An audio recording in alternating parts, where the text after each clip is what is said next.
Hello दोस्तों, स्वागत है आपका हमारे YouTube चैनल पर।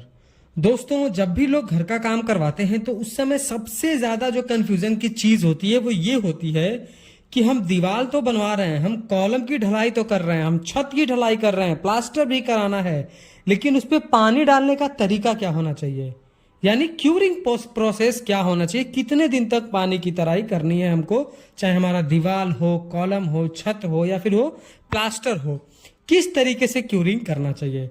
जैसे कि आपको पता है कि अभी क्या है कि गर्मी का मौसम आ गया है, टेम्परेचर 33-35 डिग्री तक रहेगा और इस मौसम इस टेम्परेचर में घर बनवाते समय तराई का आपको विशेष ख्याल करना पड़ेगा। जो क्यूरिंग का काम है, जो क्यूरिंग प्रोसेस है, वो आपको उस पर जो है ज़्यादा ख्याल करना पड़ेगा, क्योंकि अगर आपका कंक्रीट क्यूरिंग नहीं पाएगा या आपका मोर्टार या आपका मसाला पानी नहीं पाएगा, वो जल्दी ही हार्ड हो जाएगा, हाइड्रेशन प्रोसेस नहीं हो पाएगा, तो उसमें क्या है कि उसमें स्ट्रेंथ अचीव नहीं होगा, उसमें क्रैक्स आने की भी संभावनाएं बढ़ जाती हैं।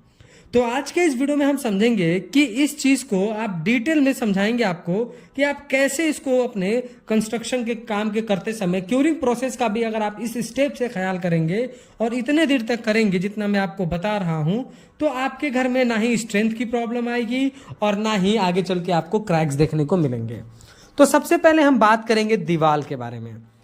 देखिए, जो भी हम दीवार बनाने के लिए हम ब्रिक वर्क यूज़ कर रहे हैं, तो अगर हम मैक्सिमम हमारे यहाँ तो रेड ब्रिक ही यूज़ होता है, तो आप पहले समझिए कि जो हमारी ईंट है वो पहले से ही बहुत सूखी हुई है और उस सूखी ईंट को हम अपने यहाँ अपने साइट पर मंगाते हैं भट्ठे से।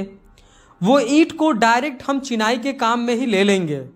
तो जब हम दो ईंटों के बीच में जो मोर्टार या मसाला भरते हैं, उसमें का जो पानी होगा वो ब्रिक तुरंत एब्जॉर्ब कर लेगा, क्योंकि रेड ब्रिक पानी को 16% तक एब्जॉर्ब करता है। तो तुरंत आपके पानी का मसाला का पानी सूख जाने की वजह से उस मोर्टार में जो है स्ट्रेंथ नहीं बचेगी। तो आपको क्या करना है कि जब आप अपने साइट पर ईंट मंगाएं, तो ईंट मंगाने के बाद जिस तरह आपको वीडियो में दिखाया जा रहा है, कुछ इस तरीके से आपको पहले 2 दिन 3 दिन पहले से क्यूरिंग करना स्टार्ट कर देना है। यानी जो ईंट आपने भट्ठे से मंगाई है, जो बिल्कुल एकदम सूखी हुई है, उसको आपको पहले से ही चिनाई के काम में लेने के से पहले ही आपको उस पर पूरी तरीके से उसकी तराई कर देनी है, उसकी क्यूरिंग कर देनी है। ये आप 1-2 दिन 3 दिन पहले से करें तो ज़्यादा बेटर है। और ब्रिक वर्क करने के 16-18 घंटे के बाद से ही आपको 7 से 10 दिन तक उस ब्रिक वर्क पे काम करना है, क्यूरिंग करना है, क्योंकि जो हमारा उसमें सीमेंट पड़ा हुआ है, वो सीमेंट अपने स्ट्रेंथ को अचीव करने के लिए 28 दिन का टाइम तो लेगा ही लेगा।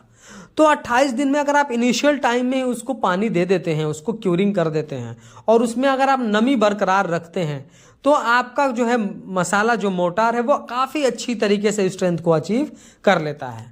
तो इस तरीके से जो हमारी दीवार का काम है, ईंट जो आप भट्ठे से मंगा रहे हैं 2 दिन पहले से क्यूरिंग करें, या फिर पानी में क्यूरिंग कर, जो पानी में उसको जो अच्छे से क्यूरिंग 1 दिन पहले ही करें। पर मकसद ये है कि पानी उस पर पड़ा होना चाहिए, वो बिल्कुल सूखा नहीं होना चाहिए। और जब ब्रिक वर्क हो जाए तो 7 से 10 दिन तक आपको उस पर क्यूरिंग करना चाहिए।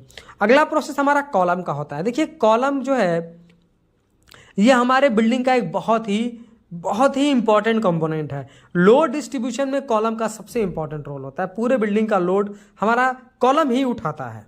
तो कॉलम में जो हम कंक्रीट यूज़ कर रहे हैं, वो कंक्रीट में जो हमारा सीमेंट है वो 28 दिन तक अपने स्ट्रेंथ को अचीव करता है, 28 दिन तक अपने स्ट्रेंथ को अचीव कर लेता है। अब इस बात से ये चीज़ समझ में आ गई कि हमको 28 दिन तक तो जो अगर वो स्ट्रेंथ अचीव का काम कर रहा है तो उसमें नमी तो होनी चाहिए, लेकिन 10 से 14 दिन तक अगर आप बराबर नमी उसमें देते हैं, पानी डालते हैं, क्यूरिंग करते हैं, तो काफ़ी अच्छी तरीके से उसकी क्यूरिंग हो जाएगी और वो अपने स्ट्रेंथ को अचीव कर लेगा। अब क्यूरिंग करने का तरीका लोग ये कहेंगे कि सुबह पानी मार दिया कॉलम पे, शाम को मार दिया। ऐसे कर देने से आप सिर्फ ऊपरी सतह को भिगोते हैं, अंदर तक पानी आप दे नहीं पाते हैं। तो उसका सही तरीका क्या है कि जो हमारे जूट के बैग्स आते हैं उनको आप पानी से अच्छी तरह जो है भिगो दें और उसको हमारे कॉलम पर अच्छी तरीके से जो है कवर अप कर दें, उसको उसके ऊपर ढक दें। क्यों? जूट के बैग की खासियत यह है कि वो नमी को देर तक लॉक करके रखता है। तो आप सुबह पानी देंगे, फिर शाम को पानी देंगे, पानी का वेस्टेज होगा, प्रॉपर क्यूरिंग भी नहीं हो पाएगी। और अगर आप जूट का बैग लगा करके उस पर क्यूरिंग करेंगे तो वो कुछ समय तक पानी को लॉक करके रखता है, नमी बरकरार रखता है। तो कॉलम पे आपको 10 से 14 दिन तक क्यूरिंग करना चाहिए, और जैसा मैंने आपको बताया कुछ इस तरीके से आपको करना चाहिए। अगला हमारा होता है छत।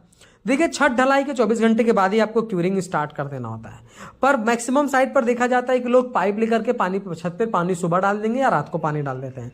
होता क्या है कि जब हम छत की ढलाई करते हैं तो हमारा छत पे लेवल एक तरफ का डाउन रहता है कि हमको पानी जो है बरसात का निकालना होता है। जब हम तराई के लिए पानी डालते हैं तो सारा पानी हमारा ड्रेन आउट हो जाता है। तब प्रॉब्लम आती है कि हम सिर्फ पानी डाल रहे हैं, पानी बह जा रहा है, पानी तो रुक नहीं रहा। तो उस पर क्यूरिंग करने का सही तरीका क्या है? पॉन्डिंग मेथड। पॉन्डिंग मेथड क्या होता है, आप इमेज की हेल्प से समझ सकते हैं। पूरे स्लैब की एरिया को छोटे छोटे एरियो में डिस्ट्रीब्यूट कर देना, बांट देना। और बहुत सारे लोग मिट्टी का यूज करते हैं, आपको मिट्टी का यूज नहीं करना है। आपको 1:4:8 या आपको 1:10 का रेशियो का आपको मोर्टार बनाना है, मसाला बनाना है। 1 बैग सीमेंट यूज करिए, 10 बैग आप उसमें बालू डालिए। इस तरीके से आप एक मोर्टार बनाइए और 2 इंच थिकनेस देते हुए कुछ इस तरीके से पूरे छत को छोटे छोटे हिस्सों में, छोटे छोटे क्यारियों में बांट दीजिए। और फिर उसमें आप 2 इंच तक पानी भर करके रख दीजिए। हर 2 दिन 3 दिन पे पानी का, अगर ज़्यादा गर्म हो गया हो तो पानी चेंज कर दें, और अगर पानी कम हो गया हो तो पानी और भर दें। उसमें क्या होगा कि अगर आप एक बार पानी भर देंगे तो आपका वो पानी काफ़ी लंबा चलता है, पानी का जो है बचत भी होती है, मैन पावर की बचत होती है, और काफ़ी अच्छी तरीके से क्यूरिंग हो पाती है। तो आपको छत की क्यूरिंग 10 से 14 दिन तक करनी है पॉन्डिंग करके। अगर आप 10 से 14 दिन तक पानी भर देते हैं तो फिर आपका जो छत है वो पूरे स्ट्रेंथ को आराम से अचीव कर लेगा, कोई दिक्कत नहीं आएगी। तो 10 से 14 दिन तक आपको छत की भी क्यूरिंग करनी चाहिए। अब हमारा बात आता है प्लास्टर का। तो देखिए, जब हम ब्रिक वर्क कर देते हैं, सेम सिनेरियो इसमें ये भी काम करेगा कि जो हमारे ईंट है जिससे हमारा दीवार बना हुआ है वो बिल्कुल सूखा हुआ है।